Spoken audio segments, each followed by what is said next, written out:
KREM 2 News begins now.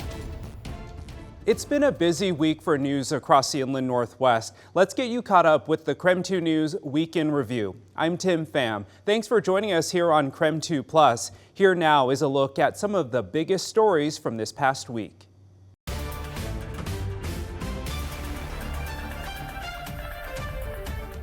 Well, the biggest sentiment I heard was this news is confusing, and many organizations which receive federal grants are waiting for more information before they decide to take any action. World Relief Spokane, an organization that aids immigrants and refugees, says 85% of their funding comes from federal grants. Try to give them some assurance, but I have nothing. I don't know what's happening. I don't know for sure what the last executive order means. Armstrong says both staff and their clients are unsure of next steps. And then if I walk out into our reception room, there's another group of people who are refugees, and they are uncertain without all that's happening. They're scared. Another potentially impacted group in the inland Northwest may be Spokane County. County officials told me they are concerned about the $44 million for wildfire recovery they just received weeks ago from the U.S. Department of Housing and Urban Development. A portion of that money is supposed to go to the city of Medical Lake. Spokane County says they have 65 federal grants, a total of $149 million. For Spokane Neighborhood Action Partners, they told me it's too early to tell what this means, but they made it clear they are committed to assisting families. And based on guidance, Spokane Colleges says they received financial aid is exempt from the pause of federal funding, including Pell Grants and direct student loans. As for Washington state leaders, Senator Patty Murray raised her concern at a news conference in Washington, D.C.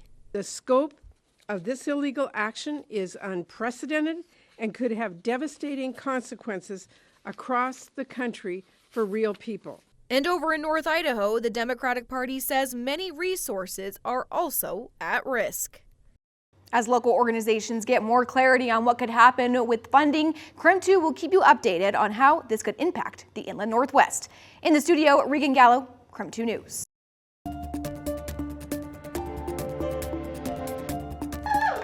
With eager faces watching, Governor Bob Ferguson signed Executive Order 25-04 today.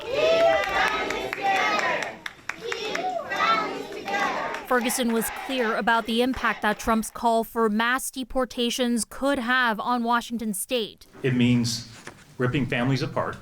It means kids losing their parents. It means business losing their workers. U.S. Immigration and Customs Enforcement announced 956 arrests were made on Sunday nationally. Prior to that, from Thursday through Sunday, ICE reported nearly 2,400 arrests, averaging 600 per day. For context, ICE's enforcement and removal operations made 113,431 administrative arrests in the past fiscal year, which includes days of the Biden administration. That averages to 311 arrests per day. Her husband getting arrested is a fear Dora Pokey lives with every single day. Started hearing the massive deportations and the anxieties kicked in, and then I look next to my husband and I'm like, wow. What's going to happen? I'm going to cry. Pokey says her biggest fear is her husband getting pulled over. He gets up to go to work. I might not see him again. They're going to lock him up. We've tried to get him documented, but the hurdles of being an immigrant and applying, it's difficult. For families like Pokey's at risk, the Department of Children, Youth and Families will form a rapid response team to streamline communication with school districts and welfare experts to cater to the needs of protecting children of deported family members. In the meantime, advocacy leaders are telling people, know your rights. A lot of people think that because they don't have immigration status, they may not have legal rights. And under the Constitution of this country, as you have legal rights. The main concern from all the statements I read through is keeping campuses a safe place that students can learn in a positive environment. So I reached out to Latinos in Spokane, a local advocacy organization. Their executive director wants local schools to be educated on their rights to protect any undocumented students. Has to be additional staff training. They need to know, what do I do in case of this situation? The administrators who are there monitoring the doors need to make sure that they know the procedure. Mesa emphasizes it's imperative to keep normality. A very special relationship there where they know that they're dropping off their kids and their kids are going to go through learning and joy and be in community together. So I think all of us need to make sure that that continues so that we don't have that disruption. To get a sense of these school district statements, Spokane Public Schools said in an email, the district supports the federal immigration enforcement policy that directs agents to avoid questions and arrests at sensitive locations. Ephrata School District has a similar policy stating that staff cannot assist or facilitate immigration enforcement or grant authorities without a valid judicial warrant. Soap Lake School District said in a statement that they are committed to all students feeling safe, valued, and accepted. The act of state law requires the rights of all state residents be protected to keep those in the state working. It also restricts the role local law enforcement has on federal immigration laws. That's really good for our community, especially right now with this present climate. Jorge Guerrero with Latinos in Spokane says the law is something the nonprofit turned to after a signed executive order by President Donald Trump the day he took office. A federal judge issued a 14-day hold on the order 3 days after its signing, calling it unconstitutional. At the same time, attorneys general from 22 states sued to block the order. Guerrero says the order continues to worry the people they're assisting. Community was feeling anxiety, stress, fear. This led to him, as well as Latinos in Spokane's executive director Jennifer Mesa, addressing Spokane City Council with their concerns at Monday night's meeting. To ensure that we are complying with this law so that we can enforce the fact that we're not going to allow militarization within Spokane. Guerrero agrees, hoping the city will eventually put the resolution on their agenda and vote it in so more people can be aware of the law. It's a great piece of legislation, but you go around and hardly nobody knows about it. But for now, Guerrero says the nonprofit is continuing to educate and assist anyone in the community that needs it. We say that we in Spokane, we all belong. Well, don't just say it, prove it. Igor York owns Cedar Coffee on North Monroe Street with his wife. Coffee brings enjoy for me and a lot of people. He came to America from Ukraine nearly 10 years ago at the beginning of the Russo-Ukrainian War. The war started for me 2014. And I started looking for where can I go. He says the process to become a U.S. citizen and Spokane business owner was made easier thanks to World Relief Spokane. It's an agency through the federal government designed to help those coming to Spokane from other countries. We assist people in moving to Spokane from this year over 51 countries around the world. It's an invitation Executive Director Christy Armstrong says isn't available anymore. This is after President Trump signed an executive order the day he took office for his second term, suspending the United States Refugee Admissions Program. The order says the United States lacks the ability to absorb the amount of people coming into this country, adding it compromises resources for Americans. This means refugees who planned on coming to the U.S. won't be allowed in for 90 days while changes in the policy are made. Armstrong says from October of last year to September of this year, the agency was expecting 750 new refugees in the Spokane area, but this order prevents that. Just a little over 300 of them have actually arrived. The rest of them will not be coming until that executive order is changed or the suspension is lifted. Armstrong says even though the agency was aware of the new executive order before it happened, it didn't stop the feeling of hopelessness. There are people with families and with children and with families that they've left behind in their country in the hope that someday they would be able to come here. York is sad to see the new order. I not envy the people who just wait for document and they should be in America in a couple months, but now it's closed the door. He hopes the stalled resettlement of the more than 400 refugees doesn't last for long, hoping any future changes to the program make it easier for refugees. I love American dream. If people have a dream in America, you are welcome. Citizens have to do right and good for this country. Connor McAvoy, KREM 2 News.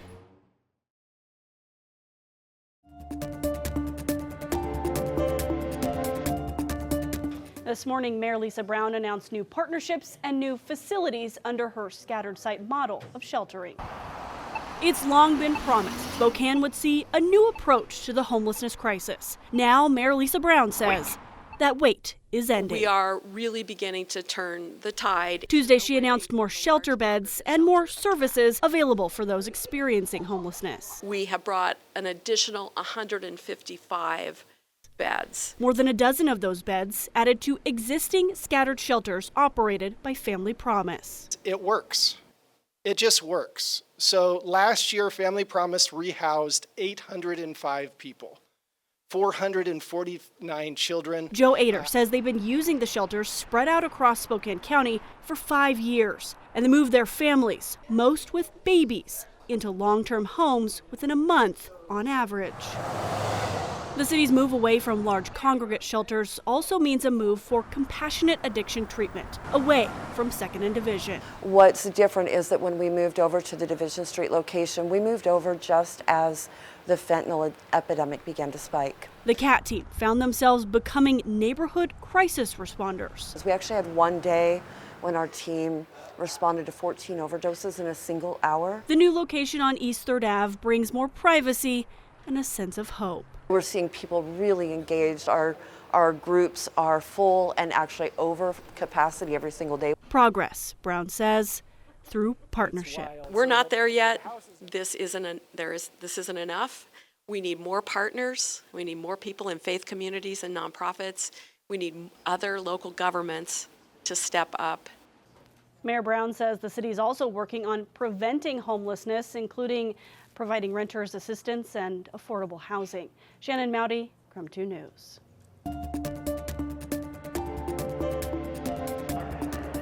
The point-in-time count is conducted each year in January across Spokane County. Volunteers spent the past week going to different areas to hear from members of the unsheltered and sheltered homeless population. The data is then sent to the Washington State Department of Commerce and the U.S. Department of Housing and Urban Development. And this year, the count is going to get more eyes on the analysis than previous years. We're also going to be working with a couple of the universities to do a data analysis, kind of a deep dive in what we found this year. Melissa Morrison with the City of Spokane says Eastern Washington, Gonzaga, and Whitworth University are all going to assist in the count this year. She says the extra assistance will help looking into common problems the homeless population they spoke with face. One of the things that we want to look at is how many folks are accessing the warming shelters, because knowing that those are activated by a set criteria in the SMC. The 2024 point-in-time count reported just over 2,000 people in the county experiencing homelessness. The report says this was a 15% decrease in overall homelessness across the county. Morrison says there are also other uses for the point-in-time count, such as hearing answers from the homeless population to questions of available shelters, food and clothing resources, as well as opportunities for affordable housing. I think that's, the most important part of this is what do we do with the information after it's collected? Morrison says this year's data needs to be combed through before being sent to HUD and released to the public. However, she adds the biggest concern she and point-in-time volunteers found in conducting surveys to hundreds of people is available housing. I don't know what the final numbers on that will be or how many folks answered that way, but it seemed, that was overwhelmingly the biggest need identified. In October, 3 nonprofits in Spokane County with a focus to build more affordable housing received $500,000 from the Washington State Department of Commerce. We have more information on those projects on our website.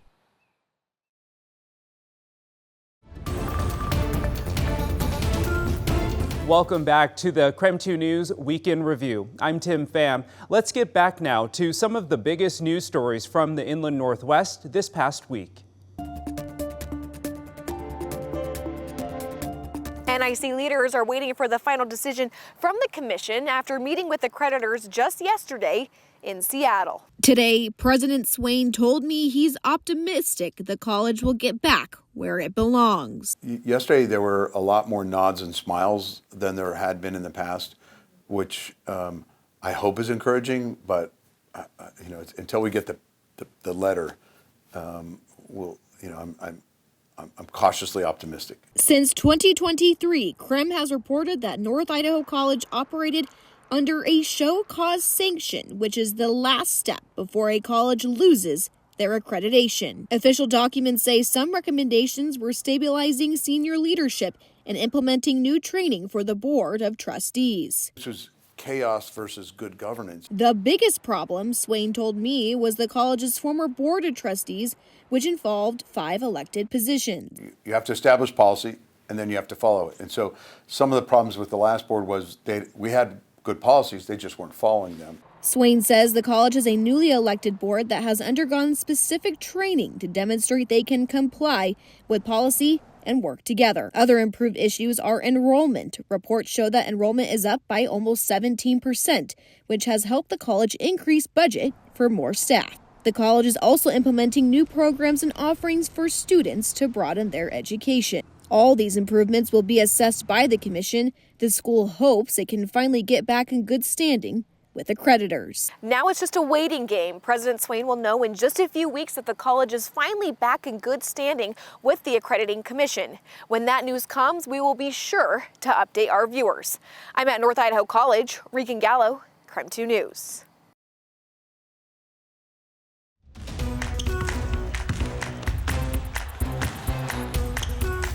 Well, if you've never been to the Junk Museum here on the campus of Gonzaga University, this is your opportunity. You need to make sure you come out and see this new exhibit. Right now, we're standing by with the director, the curator, Dr. Paul Monaguera. How are you doing today? And, just thank you for having us out here today. Thanks for being here today. Oh, we appreciate it. And, this is something that is really special. I love these type of moments where you can learn, you can take in the art and the history.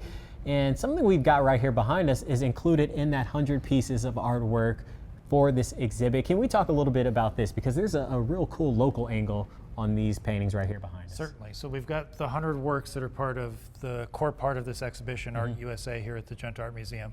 But we do have one object that doesn't belong to Gonzaga University in the museum, and it's because it's on loan from the Smithsonian American Art Museum. And you're right, it is directly connected to the history of the 1930s and 1940s in our region. It is an original study for the design of a post office mural for Kellogg, Idaho. Wow. And the artist entered it as part of a competition to the U.S. Treasury Department, won the competition, and he was then supposed to scale it up to be a mural inside the post office. Its subject matter, though, was controversial to the citizens in Kellogg because it shows a miner injured being carried out of the mine by two of his fellow workers. People in Kellogg decided they didn't want to see that when they had to go buy their stamps and their packages in their post office. They complained. The artist was always okay with doing another subject matter and instead did one that's in the post office right now on display in Kellogg, Idaho, focused on the discovery of galena ore, discovery of silver in the region, and that's the subject matter of the one that he ended up doing. Wow. But meanwhile, this one was in the collection at the Smithsonian. It was an opportunity for us to bring it here to the Inland Northwest. How cool is that? And I guess that could be a difficult reality to accept, especially if if you're working in those environments. So having something, I guess, a little bit more positive to look at. Yeah, a little more positive than negative, yes, when you're buying your stamps. This is, just one of the 100 stories that you have here at this exhibit right now for the Arts Show USA. That is such a cool thing to be able to have right here in our community. How special is it to you to be able to have worked on this and to have it here? It's very special. It's been a fun process, multiple year process. But to be able to present this aspect of the collection here at the Junt Art Museum at Gonzaga University and to present it in this context and to showcase some of these artists and these stories as they connect to the Great Depression, World War II, it's been fun to do. Paul, thank you so much. We appreciate you. I appreciate You'll have through May 10th to come out here and check it out, and Monday through Saturday, correct? Monday through Saturday, 10 to 4. All right, well, thank you. We'll toss it back to you in the studio. Thank you for joining us here on KREM 2 Plus. For the KREM 2 News Weekend Review, remember, you can always watch our latest newscast and weather forecast right here on KREM 2 Plus. Just click on the video in the bottom navigation menu. I'm Tim Pham. Thanks for watching.